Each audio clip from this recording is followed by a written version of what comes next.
Evil Mill mocked me as just a trophy wife at her anniversary party and said cruel things about my miscarriage. Her husband shocked everyone and now she's paying the price. My husband, Mark, and I have been together for nearly 8 years. He and I are quite happy in our marriage. But when it comes to my husband's parents, there is always a bit of conflict. Unfortunately, my mother-in-law has always harbored negative feelings towards me right from the moment we got engaged. Phil was sweet, but he would always let Mill walk all over him and mostly kept to himself. My husband comes from a more affluent background than I do, and my mother-in-law has always viewed this as a reason to dislike me. From the beginning, she would act like me belonging to a middle-class family was somehow wrong. She would make comments about my looks, my outfits or my shoes. I admit I was not self-conscious before, but I would always dress up appropriately regardless of who I was meeting. However, it was never enough, and due to her incessant comments, I started to buy expensive clothes specifically to wear on occasions when I had to meet her so she would not look at me in pity. On one occasion, I wore a white shirt that she had seen me wear a month ago, and Mill immediately made a comment about how I was repeating my clothes and that well-off people don't do this. She sneered at how embarrassing it was. My husband did try to stop her, but Mill would knowingly make these comments in front of everyone, so I would be red-faced in embarrassment. She would even force me to go shopping with her, and she would buy me the type of clothes that I didn't even like wearing. However, I would gratefully accept her gestures and would thank her sincerely. I always made an effort to nurture a positive relationship with them because I genuinely believed she would eventually warm up to me. But then things started to escalate and the strings-attached aspect of their generosity became apparent. While we were still less than a year into dating, I got a job in a really good company that allowed me to upgrade my lifestyle significantly. Mark was really happy for him, but when mother-in-law found out, she was not happy. She started to call me and text me demanding that let her know exactly how much I was earning, since according to her, females and their families should always earn less than their men. I was really offended and pointed out to her that I was bound to earn more than my husband in the long run, since I work in the pharmaceutical field, which is really lucrative. Mill started to then tell me how I was allowed to do this job if I wanted, but when I would get married to Mark, I had to leave it so that other family members don't talk about how Mark is not able to provide. This really made me laugh, as it was the 1950s anymore and Mark never had a problem with my job or my income. I decided to talk to Mark directly about this and let him know how his mother was making me feel uncomfortable. He was furious that she had been contacting me and texting me about all this. I don't know what he talked with Mill, but she called me screaming and crying about how I am trying to drive a wedge between her and her son and how I am the devil incarnate. She said she would never allow Mark to marry a woman like me and that I needed to up and leave him. I cut the call and blocked her because I was starting to get really tired of her toxic behavior. That was the first major red flag. Of course, Mark and I never broke up, but it did make me wonder about the type of mother he grew up with. Through the years, I could not completely cut off Mill, since there were several family occasions where Mark was invited and I would have to go as well, where she would be there. Mill would completely ignore me and act like I didn't exist. Like, for example, if we walked into Mark's cousin's birthday party, everyone would greet us. Mill would come rushing to hug Mark and ask him about his day. If Mark tried to bring me into the conversation, she would look around disinterested and would quickly change the subject.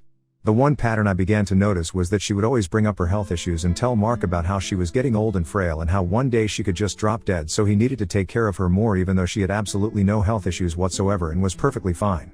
It was weird the way she would try to manipulate her own son to get some emotional appeal and attention from him. When Mark proposed to me after years of dating, he had invited everyone to our engagement party.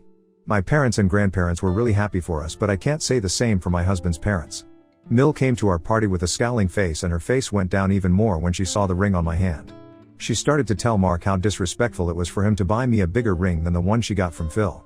Phil tried to stop her, urging her to not make a scene, but Mill kept saying how her son could not do anything good for her, yet he is doing everything for this poor girl. This pissed me off, so I told her that if she could not respect me, then she needed to leave. Mill was shocked to hear this, but I knew I could not let her ruin the happiest day of my life, and that too in front of my entire family. Phil escorted her out while she kept yelling for Mark, who had my back. Later, Mill called to apologize to Mark, saying how she was drunk, even though we all knew she hardly drank a glass of wine, but because Mill was apologizing to both of us, we decided to let it slide. Then came the planning of the wedding. Mill insisted that she would be included during my dress shopping, saying how she has always wanted to do this. It's important to note that during this time, my patience with her was already running thin, but she was the mother to my fiancé and I could not blatantly be disrespectful to her, so I allowed her to come. I did warn my mother and cousin about it, so they were ready if she pulled any stunt. Just like clockwork, as expected, Mill had a problem with my dress. She told me how sophisticated people didn't wear so many laces and demanded that I should wear a more traditional white dress. I refused, and my mother told her that I was not her daughter, so she should keep her mouth shut. Mill got pissed and started to pout in a corner with her arms crossed like a toddler.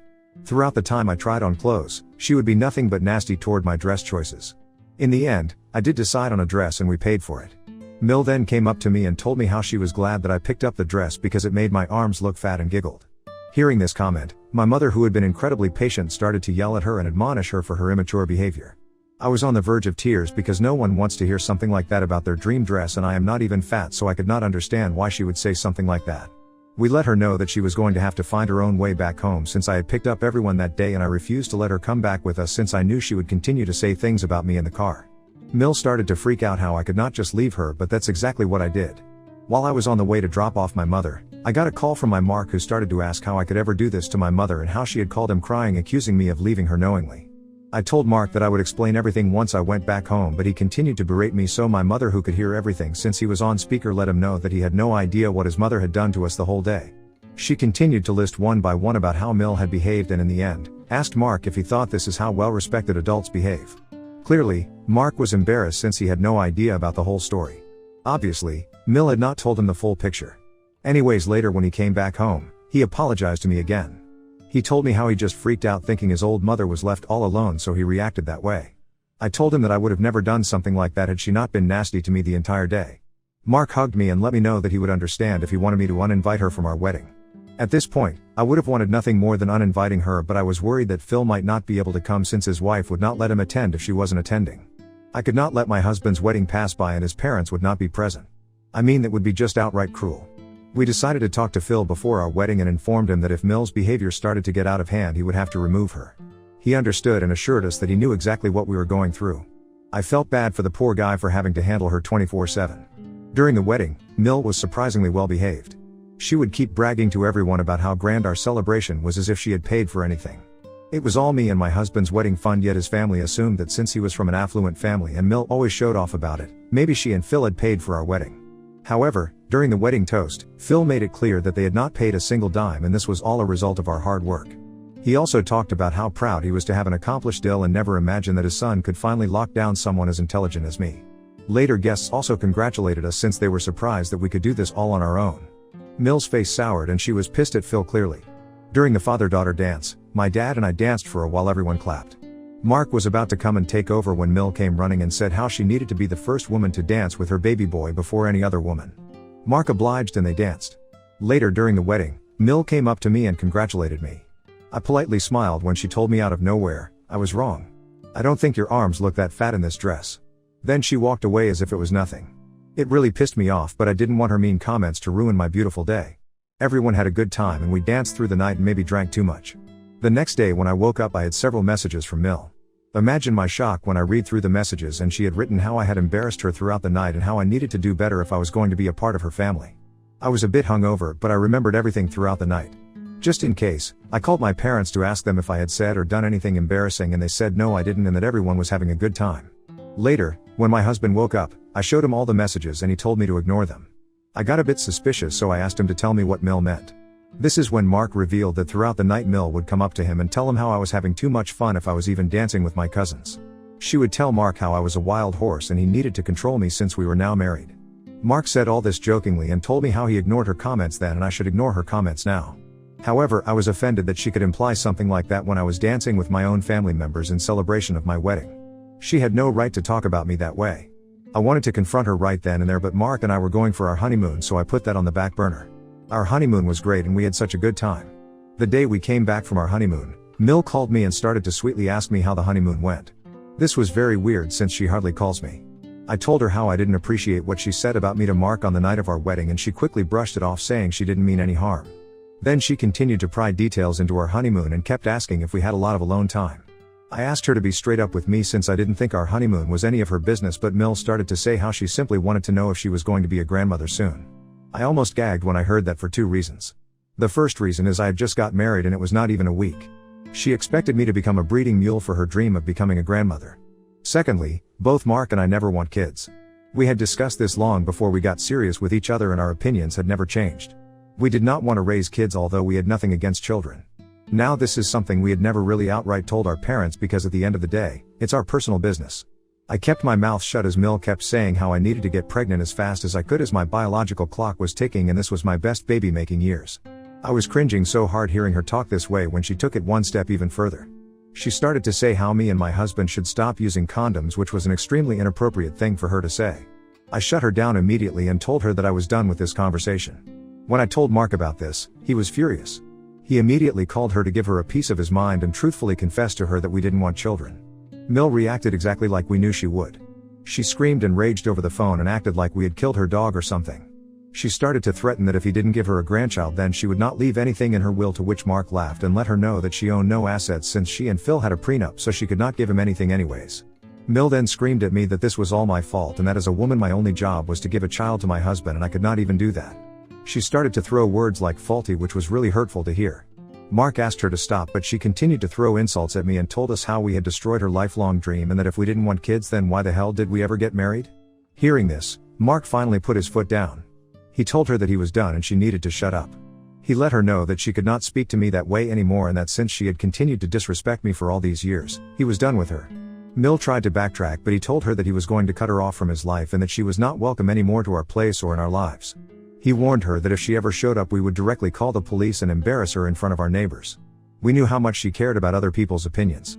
Since then, we stayed true to our words and cut off all contact with her. Phil did try to intervene once, but after talking to Mark and hearing the full story, he supported our decision. Over the years, my parents and Phil have met several times and we never invite Mill over. Thankfully, she has respected our rules and boundaries. In December of last year, we got pregnant accidentally. We were shocked since this was something that we didn't want, but we are in good places in our life so we thought we would just go along with it. Everyone found out the news and called us to congratulate us. Mill sent a bouquet of flowers and a letter of apology to us. She had written how she had thought long and hard over her behavior and had changed after years of therapy. I didn't bother replying anything to her since I was still unsure about her so-called changed behavior. However, in just 2 months of my pregnancy, I suffered a miscarriage. It happened in the middle of the night and I just froze when I saw all the blood. I woke up Mark crying, who immediately drove me to our nearest hospital. We were informed that we had lost the baby. It was heartbreaking because even though we didn't want to be pregnant we still loved the little bugger and would have given our child everything that we could. I did not know how to process my grief as this was an awful situation to be in. Mark and my parents stayed with me throughout all this. Phil and Mark's family called to check up on us and even dropped by to be there for us. My mom would stay at our place for days because she knew I didn't want to get out of bed. Everything inside me just hurt and I would cry for hours on end. Mark was my rock and I slowly started to feel better bit by bit. Last week, Phil invited us for his and Mill's 25th wedding anniversary. This was a big deal for the family and everyone had been invited. Mark and I didn't want to go since we knew the topic of miscarriage would come up and it would really affect us. We didn't want to have to explain to everyone again about the worst day of our lives. However, Phil begged us to come since he wanted to spend time with us and told us how we needed to take a night off for ourselves and just chill. We begrudgingly agreed. This was going to be the first time we would see Mill after all these years. However, I was already going through such a hard time on my own that I didn't have the energy to even think about her or her antics. Mill was pleasantly surprised to see Mark and ran to hug him. She was ice cold to me in comparison, but I didn't care, so I found my seat to sit down, allowing Mark to talk to his mother. Later, during dinner, everyone kept talking about their good news and how well they were doing in their lives like people usually do. One of Mark's cousins mentioned how she was pregnant and it was like a wrench to my heart. Everyone congratulated her when Mill suddenly got up to give a toast holding a mic. She raised her glass and started to say how she was so happy to be surrounded by her loved ones and how she would not have it any other way.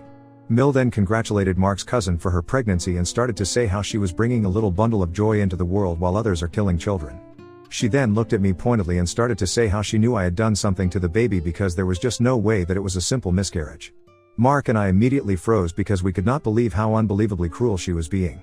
Mill continued to say loudly how her son had settled for someone like me and that she had allowed our marriage thinking at least I could give her grandchildren, but I was not even capable enough to do that. She announced how I was nothing more than a trophy wife and that she could not wait for Mark to finally divorce me as I was anyway not her family, so no one had to see me for her next anniversary party. She then cheered and drank the entire glass as if she had just given a victory speech. The entire room was silent as Mark asked his mother what the hell she was doing. They went into a screaming match where she continued to blame and he tried to protect me as much as he could by saying how ridiculous she was being. I was so ashamed and embarrassed by everything that I just burst into tears. This was all just too much for me and I was feeling a lot of emotions. Mill mocked how I should stop acting because no one was going to buy my sob story anyway. Out of nowhere, Phil, who had stayed silent in his seat watching the whole spectacle, got up and asked everyone to calm down. He said how he needed to say something important to get it off his chest. He took the mic and announced that he had suffered for the past 25 years and that tonight had finally opened his eyes to the fact that he was done with all this. He looked at Mill, who looked at him confusingly as he announced that there would be no wedding anniversary next year as he did not want to remain married to her anymore. She looked like she had been hit on her face with a brick wall. Phil went on to announce that he had stayed married to a woman like her for all these years because he wanted my husband to have a good example and didn't want to break the family up. However, after watching Mill's antics over the years and how she continues to hurt people, he has come to realize that he is too old now to go through with this. Mill looked stunned as Phil asked the guests to please eat as much as they wanted but that he was going to go out and have a drink. He took off his suit and tie as he walked out of the wedding. Mill started to yell at him to come back but he ignored her. She then directed her anger at me saying how I ruined everything no matter what, but Mark told her that this was all her fault and he was glad that his dad was finally leaving her. This must have really hurt Mill because she got quiet and told everyone she was leaving also. Some of the guests did come up to me and check on me since they were worried about me. Mark's cousin who was pregnant came and hugged me. Since the incident, Phil has been staying with us. He has refused to go back even though Mill keeps calling him hundreds of times. He has told us that he would be talking to a divorce lawyer. I feel really guilty because I somehow feel responsible for all of this. Am I at fault for Phil divorcing my husband's mother? Please give me honest opinions only. Update 1. I did not expect this post to blow up when I posted this. So many people have shared with me their own stories of toxic Mill, which is mind-boggling. I can't imagine why a parent would ever behave this way. Also, to clarify, please don't bash my husband. He has stood up to me whenever he could. It's not easy to have an overbearing, controlling, toxic parent. I was lucky enough to grow up with loving parents, but he was not. Clearly, he grew up thinking her behavior was normal and has done everything he could to protect me. Lastly, I would like to thank everyone who shared their own journeys with miscarriage. I am truly sorry for everyone who has gone through this. I hate to admit it, but I feel so much guilt because it was my job to protect the baby and I did everything I could, but I feel like I failed even though it was in no way my fault. Y'all are right, I need to go and talk to a therapist about it. I will also join various forums where other moms have gone through this tragedy so I can feel seen and understood. Update 2. Phil has served divorce papers to Mill finally. It's been 2 months since my last update and Phil has been staying with us. He is a great house guest. I can see where my husband gets his humor from. Phil also loves to cook, so sometimes when I come back home from work, he already has food on the table. Mill was really lucky to have him and I don't know why she let herself lose a gem like him. When Phil and Mark went to serve her divorce papers, she refused to look at them. Mark has told me that she yelled at them that they had no right to cut her off and that she said all that about me because she wanted only good things for our family. Mark ignored her and helped Phil pack his things. Mill got pissed and started to throw things on the ground, yelling and screaming. At this, Phil threatened to call the police since it was technically his house. Hearing this, she shut up because she knew she had nowhere to go. After the party, no one had reached out to her except to say how big of an a-hole she was. Everyone knew she had lied about me being a trophy wife because I earned really well, and they also understood my pain due to the miscarriage. Clearly, they had all laid it on to Mill and let her know that they didn't want to be around an unstable person like her. She had no family or friends left due to her own antics. She has tried to beg Phil, but he clearly doesn't want anything to do with her. My parents have talked to Mill after hearing what she did to me and they would not hesitate to pursue legal actions against her for harassing me and defaming me publicly. My mom is not the silent type and told her exactly what she thought. Knowing my parents, I know they won't hesitate to stick by their words and take her to court, so I hope for me's sake she stays away from me. Update 3. Thank you to all the people who have stuck by me throughout this journey. It's been 8 months since I updated. I wanted to let you know that Phil is a free man now. He and Mill had a prenup so she could not take anything that wasn't hers. He agreed to let her have the entirety of their joint account and also let her keep the car. She was furious and kept demanding that he should let her keep the house also, but he and his lawyer laughed at her face since it belonged to Phil before he got married to her. Mark has heard that she is currently staying at one of his cousin's places while she looks for an affordable place. I think she has more than enough money to live a good, comfortable life all on her own. Mill has stayed away from us for the most part, even though we hear from time to time that she tries to reach out to people with her side of the story to gain some sympathy. Well, she can do whatever she wants. As per us, we are happy. Mark and I are doing really well. I did for therapy I had mentioned, and it has helped me make new friends who totally get me. Mark also signed up for individual therapy classes for himself so he can deal with his past issues. Our career is going well and we're just grateful for everything we have right now.